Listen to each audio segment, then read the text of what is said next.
অনেক পাগল বন্ধু চলতি ব্রিডিং সিজনে পাখির থেকে ভালো ব্রিড পাননি। কিছু এমন জিনিস রয়েছে সেইগুলোকে সারা বছর ফলো আপ করতে হয়, তবেই কিন্তু পাখির থেকে ভালো ব্রিড পাওয়া যায়। আজকে আপনাদেরকে এমন কয়েকখানা ভাইটাল টিপস দেবো, সেই টিপসগুলোকে যদি ফলো আপ করেন সারা বছর, তাহলে অবশ্যই আপনার কাছে থাকা বাজরিগার, লাভবার্ড, ককাটেল বা যে কোনো পাখির থেকে আপনারা ভালো ব্রিডিং পাবেন।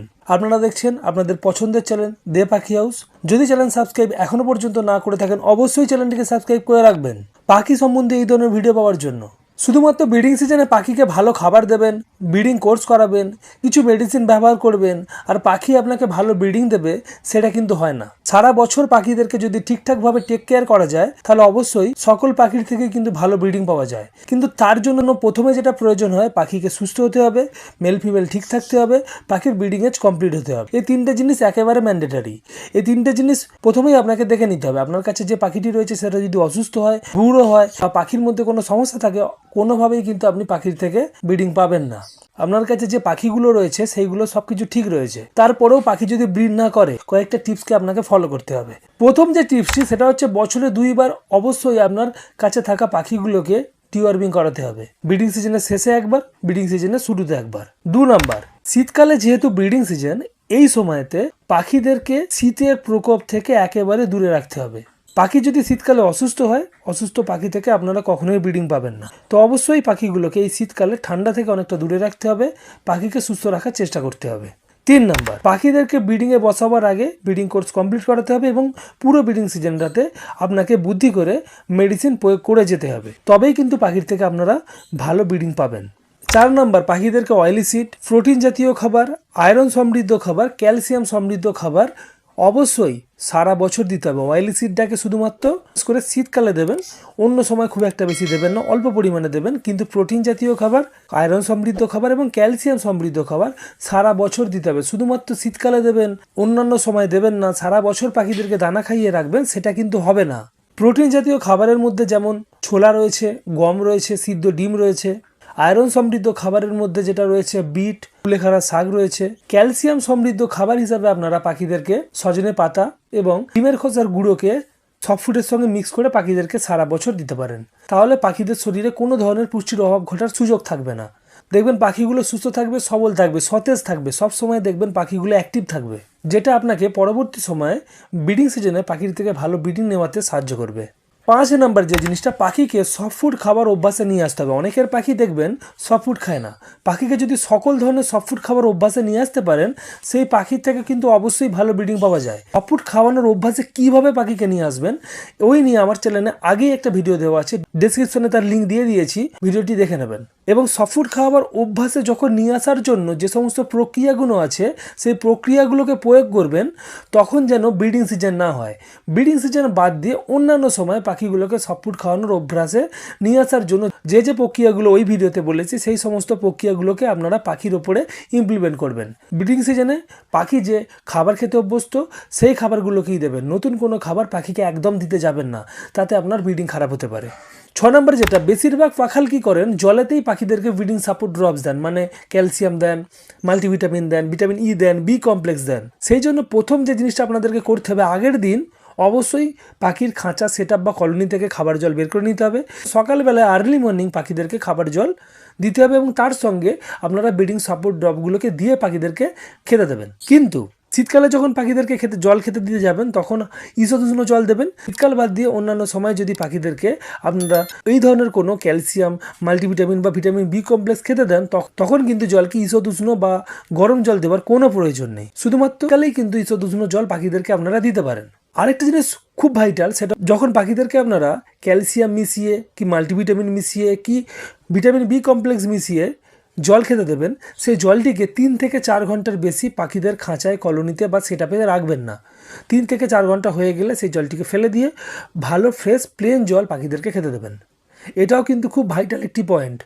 যদি সারাদিন পাখিদের খাঁচাতে ওষুধ মিশ্রিত জল থাকে, সেটাও কিন্তু পাখির ক্ষেত্রে ক্ষতিকারক, সেটা পাখির ব্রিডিংয়ে কিন্তু সমস্যা তৈরি করবে।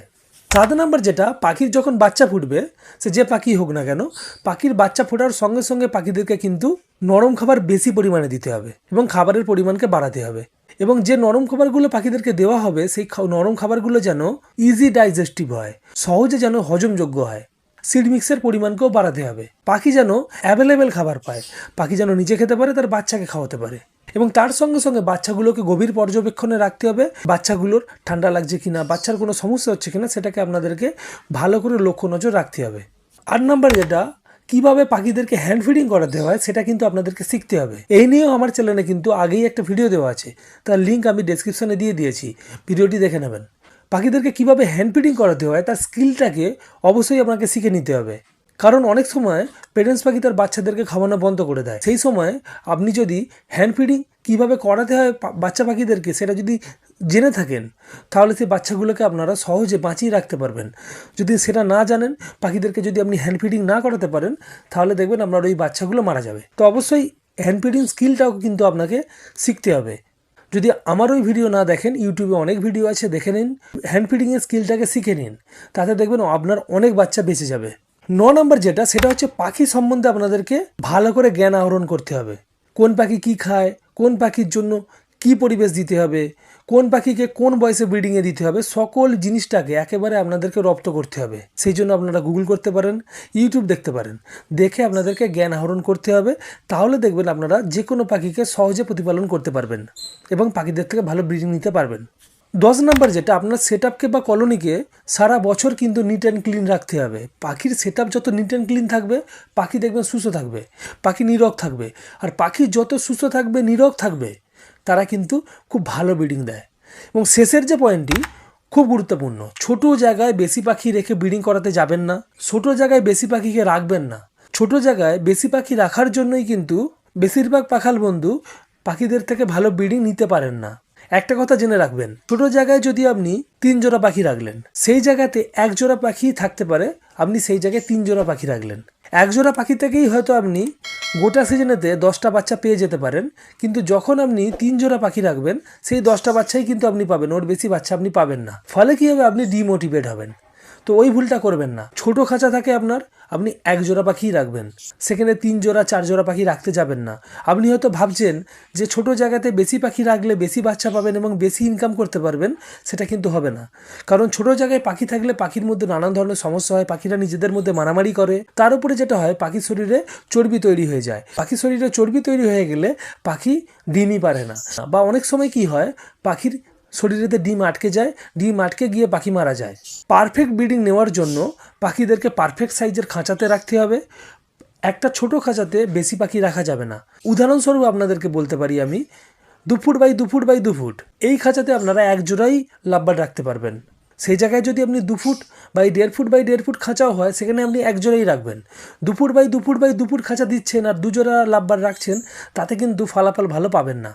তো আমি আজকে প্রথম থেকে যে টিপসগুলো আপনাদের সামনে তুলে ধরলাম, প্রত্যেকটা টিপসকে যদি আপনারা সারা বছর ফলো আপ করেন, আপনার পাখিদেরকে সঠিকভাবে ডিওয়ার্মিং করান, পাখিদেরকে সফট ফুড খাওয়ানোর অভ্যাসে নিয়ে আসেন, পাখিদেরকে ব্রিডিং সিজনে তো অয়েলি সিড খেতে দেন, সারা বছর পাখিদেরকে প্রোটিন, আয়রন এবং ক্যালসিয়াম সমৃদ্ধ খাবার দিয়ে থাকেন, তাহলে দেখবেন আপনার পাখিগুলো সুন্দরভাবে আপনাকে ব্রিডিং সিজনে এসে ভালো ব্রিডিং দেবে। তাছাড়াও যে সমস্ত পয়েন্টগুলো তুলে ধরেছি, প্রত্যেকটা পয়েন্টই ভ্যালুয়েবল।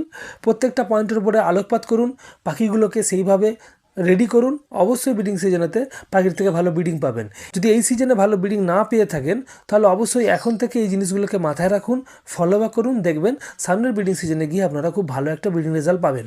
এই ছিল আজকের ছোট্ট একটা ইনফরমেটিভ ভিডিও। যদি ভিডিও ভালো লাগে অবশ্যই ভিডিওটিকে লাইক করে দেবেন। চ্যানেলে যদি নতুন হন অবশ্যই চ্যানেল সাবস্ক্রাইব করে রাখবেন পাখি সম্বন্ধে এই ধরনের ভিডিও পাওয়ার জন্য। আজকের মতো বিদায় নেব। বিদায় নেওয়ার আগে একটাই আশা থাকবে, আপনারা ভালো থাকবেন, আপনাদের পাখিগুলো ভালো থাকুক, আর যেভাবে দে পাখি হাউসের এতদিন সঙ্গে রয়েছেন আগামী দিনেও থাকবেন। ধন্যবাদ।